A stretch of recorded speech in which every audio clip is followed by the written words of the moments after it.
안녕하세요. 중고등부 여러분. 하루 잘 보내고 계신가요? 오늘이 무슨 날이죠? 바로 토요일입니다. 하나님을 예배한 날이니까 함께 교회에서 집에서 하나님을 예배해요. 오늘 함께 살펴보시 원하는 말씀은 창세기 3장 16절부터 19절 말씀입니다. 제가 우리말 성경으로 읽어드리겠습니다. 여자에게 하나님께서 말씀하셨습니다. 내가 내게 임신의 수고로움을 크게 더할 것이니 내가 괴로움 속에서 자식을 낳을 것이다. 너는 남편을 지배하려 하나 그가 너를 다스릴 것이다. 아담에게 하나님께서 말씀하셨습니다. 내가 내 아내의 말을 듣고 내가 내게 명령해 먹지 말라고 말한 나무의 열매를 먹었으니 너 때문에 땅이 저주를 받을 것이다. 내가 일평생 수고해야 땅에서 나는 것을 먹을 것이다. 땅은 내게 가시덤불과 엉겅퀴를 내고 너는 밭의 식물을 먹을 것이다. 내가 흙에서 취해졌으니 흙으로 돌아갈 때까지 내 얼굴에 땀을 흘려야 내가 음식을 먹을 것이다. 너는 흙이니 흙으로 돌아갈 것이다. 아멘. 오늘 본문 말씀은 죄에 대한 말씀 10탄입니다. 사람이 하나님과 바른 관계에서 벗어난 것, 또한 사람이 스스로 하나님처럼 되고자 했던 것을 성경에서는 죄라고 말합니다. 그리고 또한 사람에게는 죄에 대한 대가가 찾아오게 되었습니다. 저번 시간까지 배운 죄에 대한 대가가 무엇이었나요? 바로 죽음과 관계의 깨짐이었습니다. 죽음은 육체적 죽음, 영혼의 죽음, 영원한 죽음이고요. 그리고 관계의 깨짐은 하나님과 다른 사람과 자연과의 관계의 깨짐이었습니다. 오늘은 사람에게 찾아온 구체적인 죄의 대가에 대해서 함께 살펴보겠습니다. 먼저 여자입니다.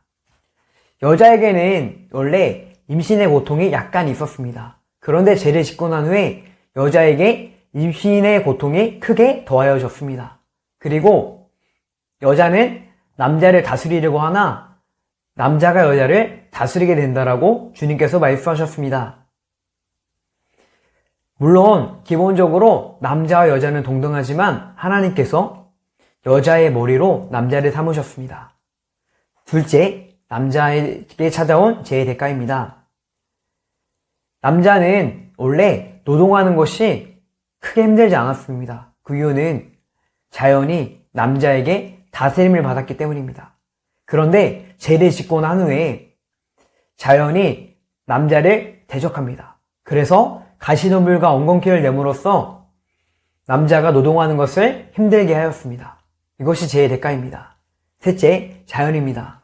자연은 하나님께서 보시기에 아름다울 정도로 아름다웠습니다.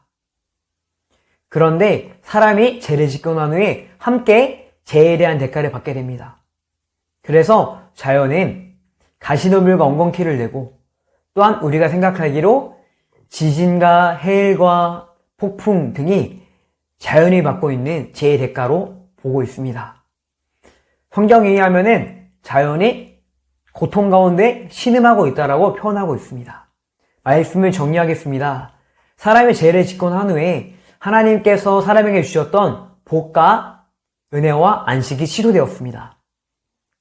그렇게 우리는 우리의 죄를 해결해 주신 예수님께 날마다 나아가야 합니다.